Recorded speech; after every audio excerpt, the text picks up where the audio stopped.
Good. Yeah. Nice. Okay, so can you tell us what your name is and how old you are? Okay, my name is Kevin Fleer and I'm 37 years old. Yes. And how long have you been in Observatory? In Observatory 10 years. Before this I stayed in Rondebosch, so we moved from Rondebosch to Observatory. Okay. Yes. And how long have you been homeless? Homeless for about 5 years. Okay. And where were you staying before that? I'm staying on the street.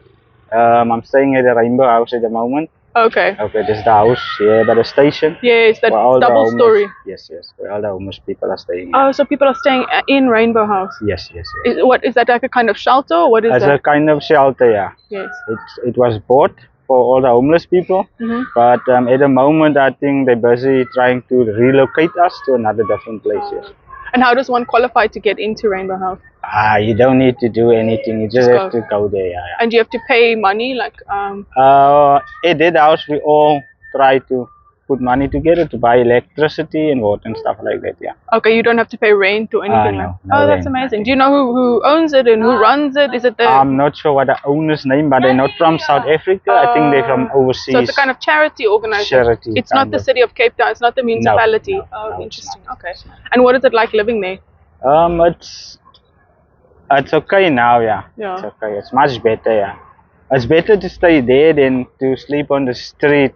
Yes. It's much dangerous for you to sleep on the street and in a house where it's more safe and calm. And then how, you said you were on the streets for 5 years, right? Yes. And sorry, how did you end up on the streets? Like, on the streets, okay.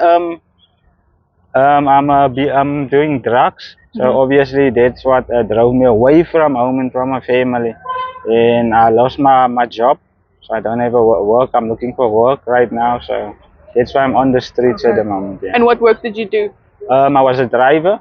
Okay. Yeah, car park patroller. I worked at Spar also before. Okay. So yeah, I had a few jobs before. Yeah. And then you said you started doing drugs, or? Drugs, yeah. Which drugs and how did that start? Methamphetamine. Okay. Yeah, it started when I was probably 18 years old. I started with it.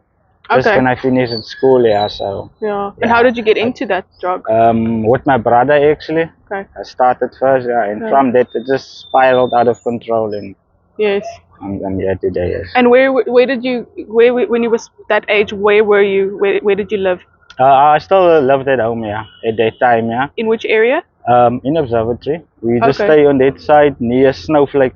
Oh, so you're originally from this area? I am from this area, yeah. Interesting. So it's more Salt River, close to Snowflake. Snowflake, yeah. Okay, and then how was it?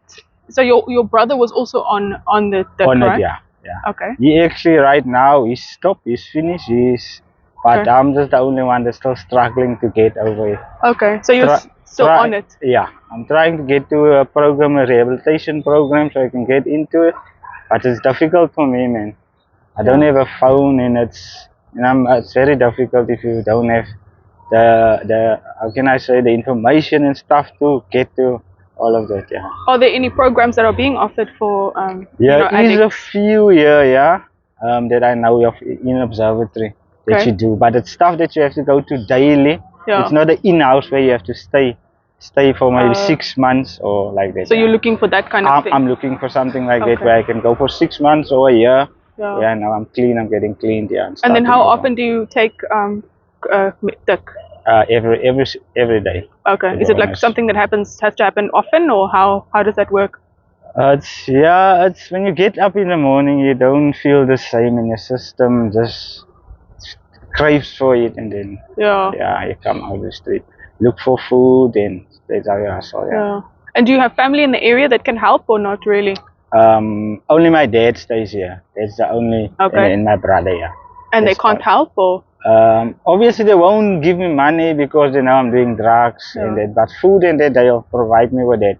And that's it, yes. They can't help with a rehabilitation program? I spoke to my dad, but it cost a bit money also to get you into that program, you know. Yes. But I spoke to him before. He said he'll see what he can do. He can make a plan to help me to get into a program. And what was your childhood like?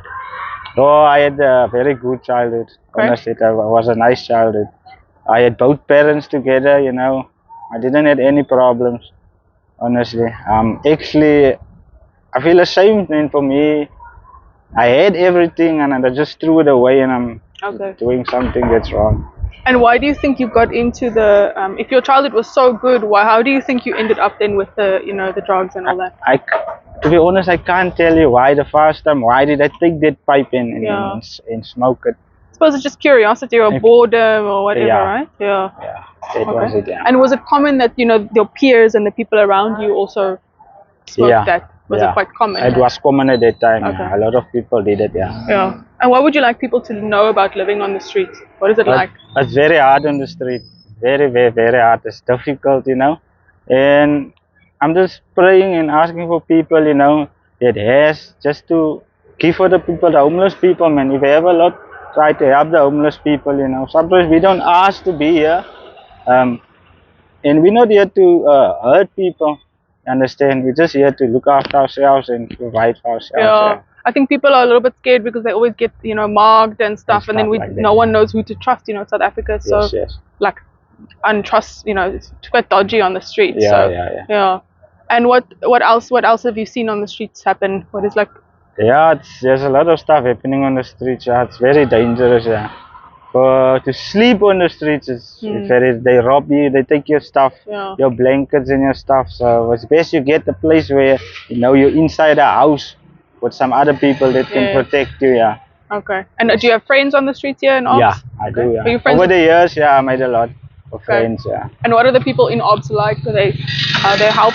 Yeah, they're very helpful. I have to say. Yeah. This is one of the places that I say that you do get help from people. If you ask for them, they'll give you help. Yeah. Okay, so people and they bring you stuff. They bring you food, they bring you clothes and stuff, and blankets and so on. And the other areas, people don't do that. In other areas, it's very difficult. Yeah. Okay.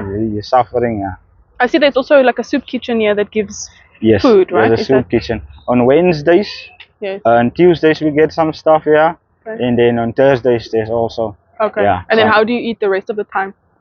They have to go out there and look for something to eat. Yeah. And so you get money. But we know all the other days we have to go to pasta on Wednesday, Thursdays, and all of that. Yeah. There's a pasta free kind of. Yeah. Every Wednesday. Yeah. We get it. Yes. Okay.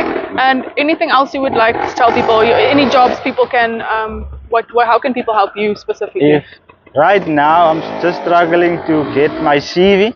Okay. If I can get my CV up to date, printed a lot of copies. Yes. And then I would like to put it on Indeed, where you search for your jobs and stuff like that. That I'll appreciate it. Okay, so you just need someone to make a CV and put it online for you. Online. And then what is your credentials or what background did you say you have? I'm a driver. Okay. Yeah, and I also studied for computer literacy course. I did. Yeah. Okay, so after matric, so I have a few qualifications on my name. Yeah. Okay, so you're quite and so that's the only thing you would need, or someone who could offer you a job in driving. Offer me a job in driving, anything. Yes, I'll appreciate it. Yes. Yeah, and then anyone that can help with a rehabilitation program that obviously is affordable. Because I have two daughters. And, one is 12 years old, one is 6 years old. Yes. And I really don't want to do this to them, and they're still small, man, and I really care for them. Yes. To be honest. And where do they live now? They stay in Bishop Lavis. With who? With my woman, the woman that I had, yeah. With your your ex partner? My ex partner, yeah. And how did what happened to that relationship? Obviously when she found out I'm on drugs, obviously she did leave me. Yes. So she took the children, and then I moved away, and that's. When was that? That's about 3 years now. Okay. It must be quite tough then, being. It's very tough. And you haven't seen them since, or? I saw them about 6 months back. That's the last time I saw them. Well, how did you see them? What happened there? I went there, yeah. I had to go visit. To go visit, yes. Okay. Okay, anything else you'd like to tell us about living on the streets, what people need to know, how people, can assist? No, nothing. What about shelters? Have you tried shelters? I didn't, no. But there is a few shelters here in Observatory that you can go to. Yeah. Yeah, but most of them are fully booked, and it's difficult for you to get into. Because that's what people are always saying. They're like, no, they need to go to a shelter. But as I understand now, most of the shelters are mostly full. Or you have to pay some money to. Yes. Yeah. That's what it is, and also, it's not a long-term solution. It's more short-term. There needs to be more long-term. Yeah, that would be much better. If it's long-term. Okay. Thank you so much for talking to us, and all of the best to you. Thank you.